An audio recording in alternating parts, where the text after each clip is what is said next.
Well, the last time I was here, I sat back there in the corner and had my cane with me. I was still recovering from pretty serious back surgery. And as I come this time, it's good to see you all and to see that you have recuperated. You are continuing to flourish in this congregation. I love that. I really do. But when I say I'm really glad to be here, I mean really glad to be here. So we interrupt the regularly scheduled program this morning to bring you this important announcement. But first, a word from our sponsor. When the church in Jerusalem heard all about this, they sent Barnabas to Antioch. Now, Barnabas was a good man, full of the Holy Spirit, full of faith. And when he reached Antioch and he saw how God had blessed all the people there, he was glad. And he encouraged everyone to obey the Lord with all their hearts. And many people came to become followers of Christ. I want to talk with you a little bit this morning about a seldom heard word. And that word is quite simply encouragement. Don't hear much of that these days. We all get our daily dose of cynicism and snark and snipe and all of that. And how good it is to hear an encouraging word. Though seldom, it is good to hear that encouraging word. And I want to share with you some of the places in the book of Acts where that encouragement comes to rest. Mainly it comes to rest in a man named Barnabas, whose name means encouragement. Now, I know. Paul takes up all the oxygen in the room. I mean, he wrote half the New Testament, right? So, okay, that's good. He grabs all the headlines, but behind him, there's this fella named Barnabas. And frankly, if it weren't for Barnabas, I'm not sure we would be here, because he was the one that tag-teamed with Paul. And every place that one of them went, the other one went along, and they served the Lord together in a kind of, a kind of a tag team. You don't really accomplish anything eternal alone. Man, if you don't have help, you ain't going to make it. That's just how it is in the faith. So, Saul starts out as Saul, right? He goes on the road to Damascus, and he falls on his face, has a dirt baptism. Hears the voice of the Lord, speaks to him, and he goes to, we trust the Lord, but we don't trust you any further than we can throw you. We're just not sure about you at all. We think you're a con job. We think you're a scammer. The church trusted Jesus, but they didn't trust Saul. And so, the lesson. It's not an easy word to hear, because Barnabas just had to step up on this one. He had to step up and stand beside him, and he says, hey, he's with me. You got a problem with that?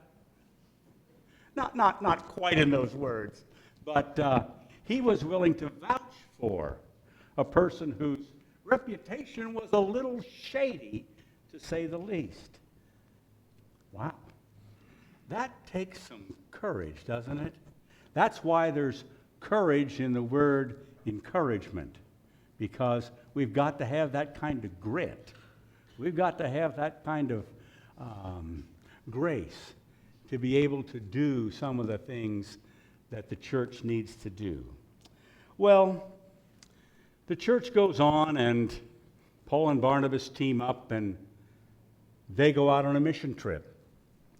And they make it to some amazing places and preach, and people actually listen. People are touched by the word of the Lord, and the church begins to grow.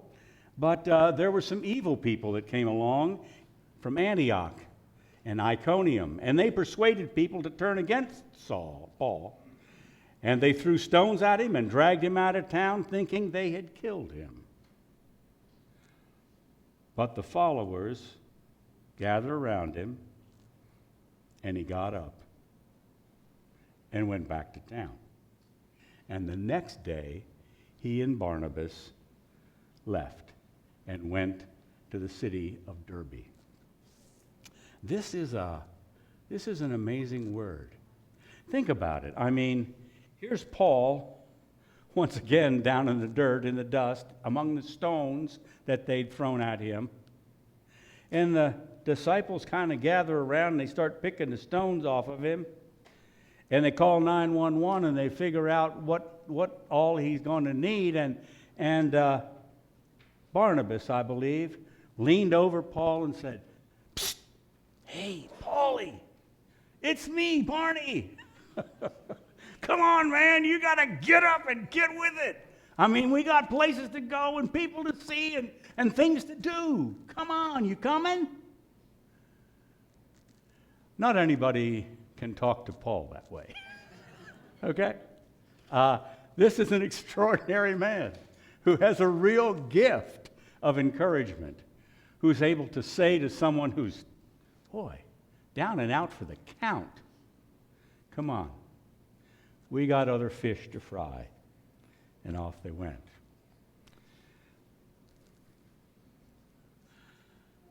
There's another word that needs to be mentioned somewhere along in here. It's a word of warning. And I'm thinking about a time when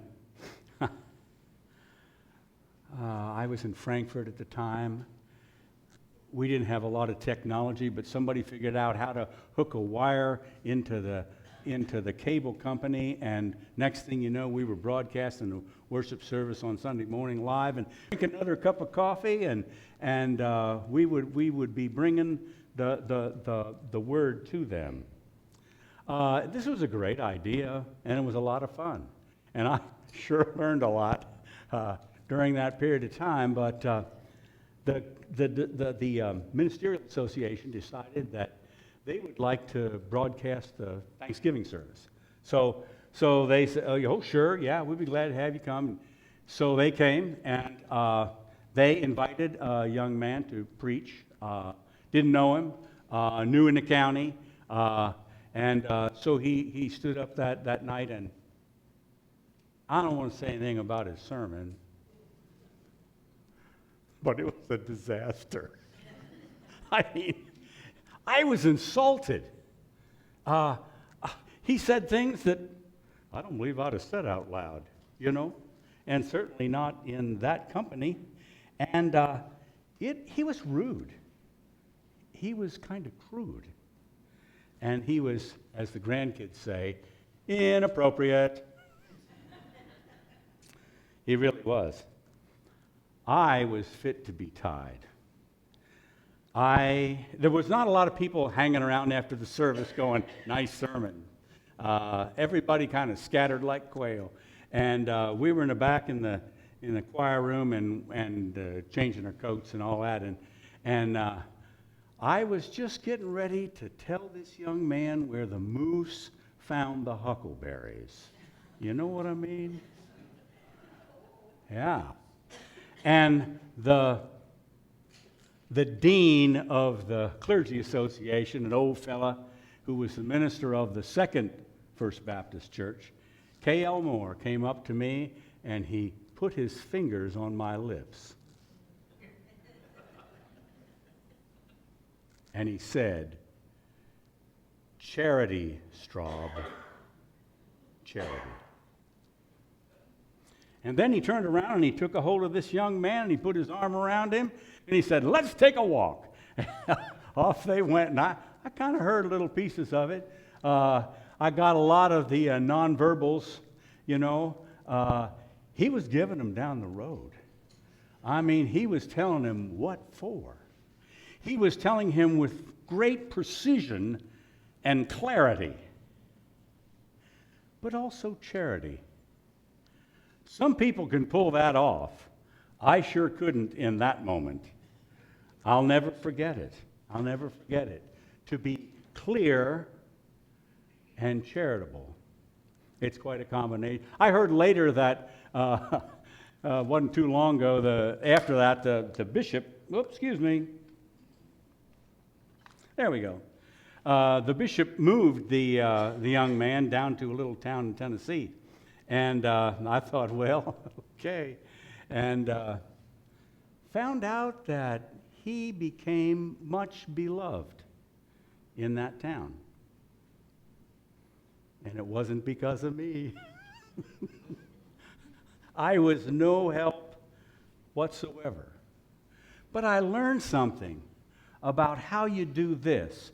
I call it the left foot of fellowship. It's when you put your arm around somebody to let them know, hey, we're with you. And then you kind of give them a little boost, to get their attention, to say, hey, you, now. That's the way K.L. Moore works. That's the way encouragement works sometimes. It's amazing to watch that kind of encouragement in action. And it is a spiritual gift, in my opinion, to be able to pull that off. Well, Paul and Barnabas continue on in their life and work, and they decide that, actually, Paul decides that he wants to go back and visit all the churches that they started and see how they're doing. And so they're going to get the team together. And Barnabas says, let's take John Mark. And Paul says, over my dead body. I mean, this kid left us high and dry, left us hanging. And there is no way he's coming along, period. And Barnabas says, Paul, no failure is final. And Paul said, one and done. And Barnabas said, but it's 3 strikes and you're out. They went back and forth. And the Bible talks about this as a conflict, as an argument. The word that is used is thlipsis, and it literally means to drive a stake in somebody's leg. They had to stop the worship service in order to tend the wounded. It was quite a knockdown, drag-out kind of a fight. But I think Barnabas must have had a little reading from the Psalms, because in Psalm 130, verse 7, it says, great is the power of the Lord to redeem. And Barnabas held on to that. Great is the power of the Lord to redeem. He was holding fast for John Mark to come along, because he knew John Mark needed saving and resaving and saving over again and again and again, and as many times as it takes for the Spirit to move from the outside to the inside. Yeah. Great power to redeem. To redeem is to buy back. It's to bring together the things that are together, but they're apart, and you need to bring them back together. To put your arm on this person and arm on this person and pull them in together into the embrace of Christ. It happened. It happened. Paul actually said, okay, I was wrong. Because in the second book to Timothy, he writes at the end, by the way, I'm going to stay here for the winter, so when you come, bring my coat. And bring John Mark. He is useful to me for ministry. What? The great apostle, Paul, changes his mind. The great Apostle Paul resigns as the chair of the Personnel Committee. I believe so. Encouragement. When encouragement is at work in the heart of the believers, there's just no stopping it. Okay, last stop. We're over in chapter 20 of the book of Acts, and we're watching Paul say goodbye to a church. And of course, he can't just say bye, y'all. He has to go on and on and on. And this is the story about how he's up there in the third story just preaching and teaching and talking away. And a young man named Eutychus comes along, and I don't know if he pulled an all-nighter at school or he had to work double shift or what his problem was, but he sat up there in the upper room and kind of leaned into the window. And the next thing you know, he fell asleep, and he tumbled down 3 stories, and he woke up dead.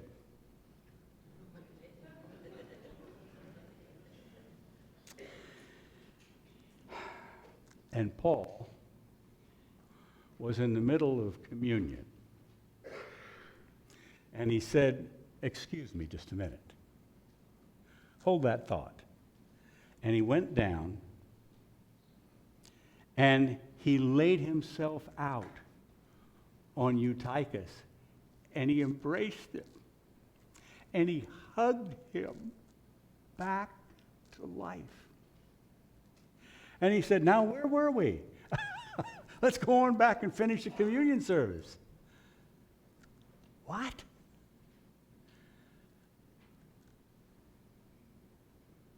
Have you ever been hugged back to life? It's a long way to come. But when you've got this encouragement spirit, you can encourage in a way that brings people back to life. I know a little bit about that because a couple months after I'd sat back there in the corner with my cane, I had double bypass surgery.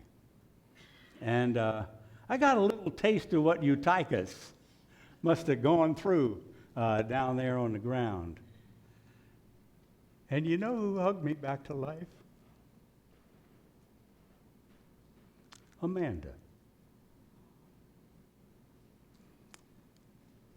She came by the church, by the hospital, from the church.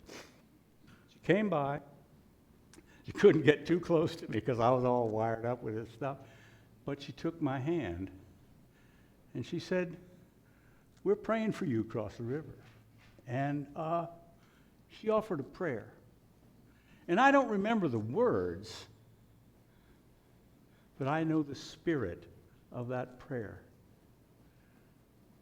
Hug me back to life.